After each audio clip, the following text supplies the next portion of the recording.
जय हिंद दोस्तों, रक्षा करने के चैनल में आपका स्वागत है। दोस्तों आज के इस वीडियो में मैं आपको 4 जानकारियां दूंगा। सबसे पहली जानकारी मैं आपको दूंगा सीपी ग्राम के बारे में। राज्यसभा में भारत सरकार से सवाल पूछा है सीपी ग्राम के बारे में। कुछ सांसदों ने भारत सरकार से पूछा है कि सीपी ग्राम कितने दिनों में पेंशनर की फैमिली पेंशनर की समस्या दूर कर देता है पेंशन से जुड़ी। कुछ पीरियड पूछा है भारत सरकार से। तो भारत सरकार ने क्या जवाब दिया है सीपी ग्राम के बारे में, इसकी जानकारी मैं आपको आगे दूंगा। अगली जानकारी मैं आपको दूंगा जनवरी 2025 से बढ़ने वाले डीएडीआर के बारे में। जी हाँ दोस्तों, एक लेटर भेजा है भारत सरकार को कुछ आंकड़ों को लेकर। कौन सा ये लेटर है ये मैं आपको आगे बताऊंगा। अगली जानकारी मैं आपको दूंगा कुछ पेंशनर्स का डेटा डिस्ट्रॉय करा जा रहा है। उनकी जो पेंशन फाइल है, पुराना डाटा है, वो नष्ट किया जा रहा है रिकॉर्ड की तरफ से या फिर कुछ डिपार्टमेंट की तरफ से। अब ऐसा क्यों किया जा रहा है, इस पर एक लेटर जारी हुआ है। एक लेटर भेजा है रक्षा मंत्रालय को कि अगर आपका डाटा नष्ट किया जाता है तो इससे आपको क्या नुकसान होगा, पेंशनर्स को क्या नुकसान होगा, फैमिली पेंशनर्स को क्या नुकसान होगा। एक लेटर है, मोस्ट इंपॉर्टेंट, ये मैं आपको आगे समझाऊंगा। अगली जानकारी दोस्तों मैं आपको दूंगा डिफेंस सैलरी अकाउंट से related. Defence salary package account क्यों है आपके लिए जरूरी। अगर आपका सैलरी अकाउंट है तो आपको पेंशन अकाउंट में कन्वर्ट करना जरूरी है। एक लेटर जारी हुआ है आर्मी हेडक्वार्टर की तरफ से, ये भी मैं आपको आगे समझाऊंगा। तो दोस्तों बस यही जानकारी है जो मैं आपको देने वाला हूं, इसलिए इस वीडियो को आप शुरू से लेकर आखिरी तक देखेगा। वीडियो में आगे बढ़ने से पहले एक छोटी सी अपील मैं आपसे कर रहा हूं। अगर आप पहली बार मेरा चैनल देख रहे हैं या फिर ये वीडियो देख रहे हैं तो आप मेरा चैनल सब्सक्राइब भी कर सकते हैं, जिसका नाम है रक्षित खन्ना, क्योंकि ऐसी जानकारियां, सही जानकारियां आपको मिलती रहती है इस चैनल के माध्यम से। चलते हैं दोस्तों, आगे बढ़ते हैं। सबसे पहली जानकारी है 13 फरवरी 2025 को राज्यसभा में सरकार ने कहा है कि सीपी ग्राम में पेंशनर फैमिली पेंशनर की पेंशन से संबंधित समस्या का निवारण 30 दिन की बजाय 21 दिन में किया जा रहा है। दोस्तों जैसा आपको पता है, पहले आपकी प्रॉब्लम सॉल्व होती थी सीपी ग्राम के जरिए 30 दिन में। बाद में दोस्तों ये दिन चेंज कर दिए गए, डेज चेंज कर दिए गए। अब जो आपकी प्रॉब्लम सॉल्व होती है वो 21 दिन में होती है। ऐसा मैं नहीं कह रहा हूं, ऐसा भारत सरकार कह रही है। राज्यसभा में यही सवाल पूछा है कि सीपी ग्राम के जरिए कब तक पेंशनर की फैमिली पेंशनर की प्रॉब्लम सॉल्व हो जाती है। भारत सरकार कह रही है कि 21 दिन में हम प्रॉब्लम सॉल्व कर देते हैं पेंशन से जुड़ी सीपी ग्राम के जरिए। भारत सरकार कह रही है कि सीपी ग्राम एक बहुत अच्छा पोर्टल है, बहुत अच्छा वेबसाइट है, जिससे काफी पेंशनर की फैमिली पेंशनर की समस्याएं हल हो रही है। और आपसे फीडबैक भी मांगा है कि आप अपना फीडबैक दीजिए। दोस्तों मैं भी आपसे फीडबैक मांग रहा हूं, कमेंट बॉक्स में लिखिए कि सीपी ग्राम अच्छा काम कर रहा है या नहीं कर रहा, आपकी प्रॉब्लम सॉल्व हो जाती है या नहीं हो जाती है। आप फीडबैक दीजिए, कमेंट बॉक्स में लिखिए। तो दोस्तों आप ये पूरा जवाब सवाल देख सकते हैं जो राज्यसभा में पूछे गए भारत सरकार से सीपी ग्राम के बारे में। चलते अगली जानकारी की तरफ। तमाम संगठन श्रम एवं लेबर मंत्रालय भारत सरकार को लेटर लिखकर दे रहे हैं ताकि सरकार जल्द से जल्द दिसंबर 2024 का एआईसीपीएन का आंकड़ा रिलीज करे और तब हमें पता लगे कि जनवरी 2025 से कितना परसेंट आपका डीएडीआर होगा। जैसा आपको पता है अभी तक दिसंबर का आंकड़ा नहीं मिला है एआईसीपीएन का, जिसका नुकसान हो रहा है पेंशनर्स को, सरकारी कर्मचारियों को, और जो इंडस्ट्रियल वर्कर हैं, औद्योगिक कर्मी हैं, उनको नुकसान हो रहा है। तो दोस्तों जो तमाम संगठन है वो लेटर भेज रहे हैं भारत सरकार को या फिर लेबर ब्यूरो को ताकि जल्द से जल्द दिसंबर 2024 का एआईसीपीएन का आंकड़ा जारी हो सके। अब काफी टाइम हो गया है, काफी इंतजार करना पड़ रहा है। इसका क्या कारण है, किस वजह से लेट लतीफी हो रही है आंकड़े में, यह भारत सरकार ही जाने। क्या अभी तक महंगाई का नहीं पता लग पाया भारत सरकार को, या फिर आंकड़ों का नहीं पता लगा है। कारण कुछ भी रहा हो, लेकिन जल्द से जल्द दिसंबर का आंकड़ा जारी होना चाहिए।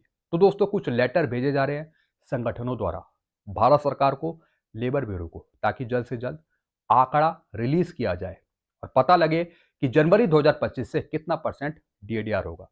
मैंने आपको बताया था 56%, अभी 53 चल रहा है। 3% की और बढ़ोतरी मैंने आपको पहले बताई थी। तो हम ये पूरी उम्मीद करते हैं कि जो मैंने आपको बताया वही आपको मिले। चलते अगली जानकारी की तरफ। एयरफोर्स के पेंशनर्स का रिकॉर्ड नष्ट करने पर पुनः विचार करने के संबंध में माननीय रक्षा मंत्री जी को लिखा पत्र 17 फरवरी को, और यह लेटर लिखा गया है एक पेंशनर है जिनका रैंक है सार्जेंट। इनका नाम है इंग्लेश रंजन जी। इन्होंने रक्षा मंत्री को एक लेटर लिखा है। यह है पूरा लेटर। इसमें यही लिखा है कि जो आपका डाटा के साथ खिलवाड़ हो रहा है, आपका डाटा नष्ट किया जा रहा है, वो ऐसा ना हो, रिकॉर्ड की तरफ से या फिर डिपार्टमेंट की तरफ से या फिर हेडक्वार्टर की तरफ से। ये देखने में आया है कि जो आपका डाटा है, जो आपकी फाइल है, पर्सनल फाइल है, उसे नष्ट किया जा रहा है, डिस्ट्रॉय करा जा रहा है या फिर जलाया जा रहा है, जो भी आपका पुराना रिकॉर्ड है। अगर दोस्तों आपका डाटा नष्ट किया जाता है, डिस्ट्रॉय करा जाता है, तो इससे आपको ही नुकसान होगा। रिकॉर्ड को या फिर जो डिपार्टमेंट है उसे कोई नुकसान नहीं होगा, उनकी तो फाइल्स कम ही होंगी, लेकिन इससे आपका नुकसान होता है। क्या क्या नुकसान होता है ये मैं आपको समझा देता हूं। जैसे दोस्तों कई ऐसे पेंशनर्स होते हैं जिनको एमएससीपी मिलनी होती है, तो जो भी रिकॉर्ड है वो देखा जाता है। तो दोस्तों ये सारा रिकॉर्ड कहीं ना कहीं फाइल्स में होता है या फिर कंप्यूटर में होता है। तो अगर आपका डेटा ही नष्ट हो जाएगा, डिस्ट्रॉय हो जाएगा, तो फिर आपका रिकॉर्ड कैसे मिलेगा? तो दोस्तों इससे आपको नुकसान होता है एमएससीपी पर। फिर दोस्तों पेंशन या फिर डिसेबिलिटी पेंशन। अब दोस्तों कई ऐसे पेंशनर्स होते हैं जिनकी पेंशन गलत चल रही होती है, जैसे कि डिसेबिलिटी पेंशन। कोई चीज़ देखनी है, तो जब आपका फाइल ही नष्ट हो जाएगा, डेटा ही नष्ट हो जाएगा, तो फिर आप कैसे पता लगाएंगे? आपका पुराना रिकॉर्ड कैसे देखेंगे? तो इससे जुड़ा भी नुकसान आपको होता है। फिर दोस्तों फैमिली पेंशन। अब जैसे आगे फैमिली पेंशन मिलनी है, नॉमिनी देखना है, तो दोस्तों नॉमिनी कहाँ देखेंगे हम? फाइलों में देखेंगे, आपका रिकॉर्ड देखेंगे। तो दोस्तों अगर आपकी फाइल्स नष्ट होती हैं तो फिर फैमिली पेंशन से जुड़ी भी समस्या उत्पन्न होती है आपके लिए। एफएमए हो गया, फिक्स मेडिकल अलाउंस हो गया। अब किसी को एफएमए का पैसा मिलना है, एरियर मिलना है, तो पूरी जो जांच पड़ताल है वो फाइल से तो की जाएगी। जब फाइल ही नष्ट हो जाएगी तो फिर क्या मिलेगा आपको? फिर दोस्तों डिपेंडेंट का कार्ड या फिर ईसीएचएस का कार्ड, कोई नॉमिनी है या नहीं है, कार्ड की क्या स्थिति है, मतलब सब कुछ कहीं ना कहीं फाइल में दर्ज होता है पुराना रिकॉर्ड देखने के लिए। अब दोस्तों कई बार क्या होता है, जो डिपार्टमेंट हो गया, रिकॉर्ड हो गया, वो आपका रिकॉर्ड नष्ट कर देता है, जला देता है। दोस्तों एक चीज मैं आपको समझाऊं, अगर कोई डिपार्टमेंट रिकॉर्ड आपका डेटा नष्ट करता है या फिर फाइल को जलाता है, चाहे वो बैंक हो, सीपीपीसी हो, रिकॉर्ड ऑफिस हो, आर्मी हेडक्वार्टर हो, डीआईवी हो, एयरफोर्स का हेडक्वार्टर हो, नेवी का हेडक्वार्टर हो, अगर वो आपका डेटा जलाता है या फिर नष्ट करता है, तो दोस्तों उन पर पेनल्टी लगती है। अब दोस्तों जो आपका डाटा है उसको नष्ट करने का भी एक रूल होता है, डिस्ट्रॉय करने का भी रूल होता है। जितना भी आपका पुराना डाटा हो गया, 20 से 25 साल पुराना, उसे स्कैन करा जाता है और कंप्यूटर में उसे रखा जाता है, ताकि आगे फ्यूचर में अगर उसकी जरूरत पड़े तो वो निकाला जा सके। लेकिन दोस्तों कई बार रिकॉर्ड क्या करता है, डिपार्टमेंट क्या करता है, 20 से 25 साल पुराना जो आपका रिकॉर्ड है वो 5 साल के अंदर ही जला देता है, 5 साल में ही। दोस्तों ये नुकसान है आपका, तो इसे रोकना है। इसे रोकने के लिए लेटर लिखा गया है रक्षा मंत्रालय को, यानी जो भी आपका डाटा है वो सुरक्षित रखा जाए। अगर बहुत पुराना रिकॉर्ड हो गया तो उसे भी स्कैन करा के कंप्यूटर में डाला जाए, ऐसा दोस्तों डिपार्टमेंट को आदेश है। लेकिन कई बार डिपार्टमेंट रिकॉर्ड कहना नहीं मानता, वो कुछ सुनता ही नहीं है, वो पुराना रिकॉर्ड जला देता है। बल्कि पुराना क्या, बल्कि 5 से 10 साल पुराना रिकॉर्ड भी वो जला देता है। दोस्तों ये पेंशनर्स के साथ नाइंसाफी होती है, इससे पेंशनर्स को नुकसान होता है। अब पेंशनर्स जब आगे कहीं कार्रवाई करता है तो कहाँ जाता है? रिकॉर्ड के पास जाता है। अब रिकॉर्ड कहता है आपका डेटा मिल नहीं रहा है। यही सब दोस्तों गलतियां होती है, तो इनको रोकने के लिए हमें आगे आना चाहिए, रक्षा मंत्रालय को आगे आना चाहिए, ताकि भविष्य में ऐसी गलती ना हो, रिकॉर्ड के थ्रू या फिर डिपार्टमेंट के थ्रू। चलते हैं दोस्तों अगली जानकारी की तरफ। आर्मी हेडक्वार्टर का लेटर जारी 4 फरवरी का। दोस्तों एक मोस्ट इंपॉर्टेंट लेटर जारी हुआ है आर्मी हेडक्वार्टर का, और यह भेजा गया है डीआईवी एमपी 8 सेक्शन को। यानी अलग अलग बैंकों से कई रिपोर्ट आ रही हैं हेडक्वार्टर के पास। और क्या रिपोर्ट आ रही है?